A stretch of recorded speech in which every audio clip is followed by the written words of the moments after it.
આ તો હારો પરિવાર છે. નહીં તો હમણાં એક ભાઈને મેં ભૂલથી પૂછાઈ ગયું મારે બીજા ગામમાં. મેં કીધું તમારા બાપુજી શું કરે? મને કે અફસોસ. મેં શેનો અફસોસ? મને કે અમે આયા એનો. મારે ગામમાં 2 દી રોકાવું પડ્યું. બીજે દી એના બાપાને પૂછ્યું. મેં કીધું કા દીકરા કેટલા? મને કે 3. મેં કીધું શું કરે? મને કે મોટો છે એ ખેતી કરે. મેં કીધું બીજો? મને કે બિન ખેતી, કટકા કરી કરીને વેચે છે. અને મેં કીધું ત્રીજો? મને કે એ સામે મળે એનું કરે છે. છોકરા દામના ખોટી બદામના મોકલો, આમના નીકળે આમના. પારકી વાડીએ વયા ઉઘાડતા, ઉસીના લઈને કરે ઉદારતા. તોય મૃદના ફાડિયા હિંમત ન હારતા. સાહેબ એવા દીકરા હોય ને એના કરતા ભગવાનને કહેવાનું વાંજિયા રાખજે બાપ, આવો દીકરો નથી જોતો. હા, દીકરા હારા હોય તો હારા, નહીં તો આમ જો દિલ્હીમાં નથી, ઇટાલીનો દીકરો.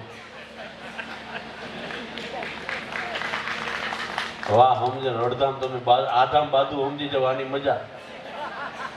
અને હું તો અહીં જેટલા બેઠા નહીં બધાના જોવાની આવવાનું બધાને વિનંતી કરું, ગોઠવાઈ જાજો.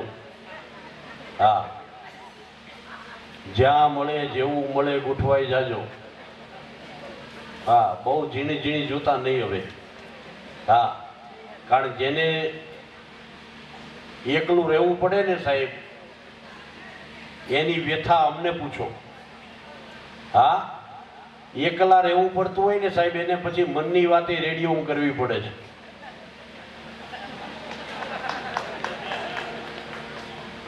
હા, તમારી સમજણ. અને તાળી પાડો તો હોલસેલમાં પાડજો, એટલે મને ખબર પડે કે દૂધ દોણામ જાય છે. અટલ બિહારી વાજપેયી સાહેબ જયારે જીવતા ને ત્યારે વાજપેયી સાહેબને કોકે કીધું હતું, એ કે પૈણી જાઓ ક્યાં સુધી આમનેમ રહેવો. વાજપેયી કે લગ્ન તો કરવા છે પણ અડવાની ના પાડે છે. એટલે લાલકૃષ્ણ અડવાણી.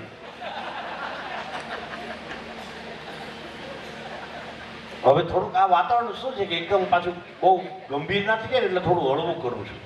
હા, હાવ નાની નાની વાતમાં આનંદ મળે સાહેબ. આનંદ ક્યાંય લેવા નથી જવું પડતો. અને બીજા કલાકારની જેમ હું એમ નથી કહેતો કે ખાલી મા બાપને જ હાંચવો, પત્નીને નહીં. ના, પત્નીને હાંચવાની, એની જોડે જિંદગી કાઢવાની છે. હા, માવતર તો ભગવાન કરે ને 150 વર્ષના થાય, પણ પત્ની છે એની હારે જિંદગી કાઢવાની છે સાહેબ. એની હારે કોઈ દી ન બગાડાય. કારણ દૂધ છે ને, એક વાર જો એની અંદર શંકાનું ટીપું પડી ગયું ને લીંબુના રસ જેવું, પછી દૂધ ફાટે. એમાંથી પછી ફરી કોઈ દી એકેય મીઠાઈ ન બને મારો બાપો. હા, એટલે કોઈ દી એમાં લગ્ન જેવું દાંપત્ય છે. અને તમે એમ માનો છો આ બેનો બેઠા, આ મારી માવડીઓને પૂછી લો, માવડીઓ સાચો જવાબ દેજો. તમને લગ્ન પછી 98 સુધીમાં કોઈ દી તમારા પતિદેવ, તમારા ઈશ્વર, તમારા તમારા હસબન્ડ, આ હસબન્ડ શબ્દ ઇંગ્લિશ નથી હો સાહેબ. પત્ની કે હસ એટલે કે પણ આમાંથી હસબન્ડ થઈ. હા, એટલે બેનો હાવ સાચો જવાબ દેજો. તમને હગાઈ થઈ ત્યારથી અત્યાર સુધીમાં તમારા પતિ, તમારા હસબન્ડ, તમારા ઘરવાળા, તમારા એને કોઈ દી એવું કીધું કે હાવ બુદ્ધિ વગરની છું? દેજો પેલા બેન કે રોજ કે આવું કહેતાય નહીં સાહેબ. આવું કોઈ દી કહેતા નહીં તારા બુદ્ધિ નથી. એના બુદ્ધિ નહોતી ને એટલે જ આપણું ગોઠવાયું. પાડો તાળીઓ પાડો, તમારું આવ્યું. હા, બેનો બહુ બુદ્ધિ છે, જબરજસ્ત બુદ્ધિ. હા, એક બે દાખલા આપો, 10 દાખલા બેનોની બુદ્ધિના. કેવી બુદ્ધિ સાહેબ. 50 રૂપિયાનો હાડલો હોય કે 5000 નો હોય, તમે જોઈ લ્યો, એ આપણને ઉઠાડે. કેવી રીતે ખબર? પહેરવો હોય ત્યાંથી પહેરે, પછી ગોદડું બનાવે. હા, અને એ આપણને ઉઠાડે. આ ઓછી બુદ્ધિ.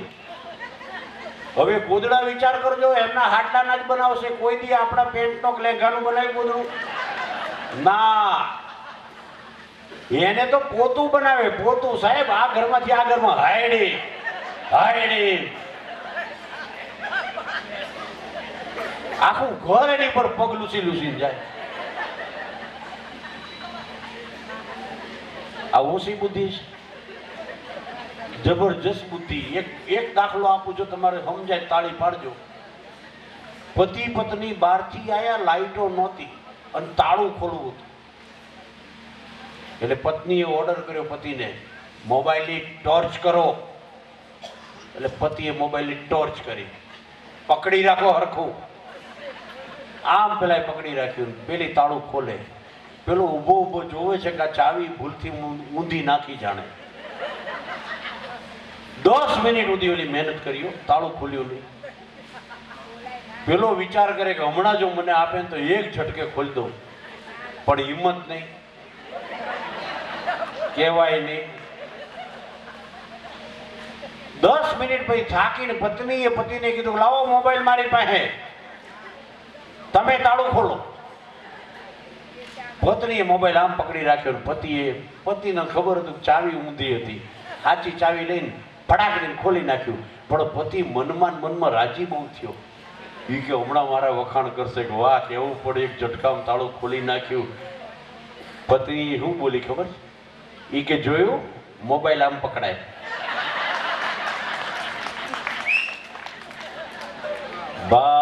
ભાઈ હા હા હા હા, હું બહેનોની બુદ્ધિ. એક બેન હમણાં વેણ પતિને ખખડાવતા હતા. ઈ કે આ વખતે ગેસનો બાટલો કોને ફિટ કર્યો તો? પેલો કે મેં. આવો ફિટ કરાય? પેલો કે શું થયું? અરે રોટલી બળી ગઈ. બોલો, આમાં ગેસના બાટલાનો જરાય વાંક છે? એક ભાઈને ઘેર અમે જમવા ગયા ને, તેની પત્નીએ બોલો રોટલીના સરસ મજાના ટુકડા, નાના ટુકડા કરીને પીરસે. એટલે મેં પેલા ભાઈને કીધું, મેં કીધું વાહ દોસ્ત, બહુ સંસ્કારી છે તમારી પત્ની. મને કે કેમ? મેં કીધું રોટલી એ કેવી ટુકડા કરીને પીરસે. મને કે એવું નથી, અને ગોળ વળતા જ નથી આવડતી. તમને ખબર ન પડે એટલા માટે ટુકડા કરીને આલ્યા. હા હા હા હા.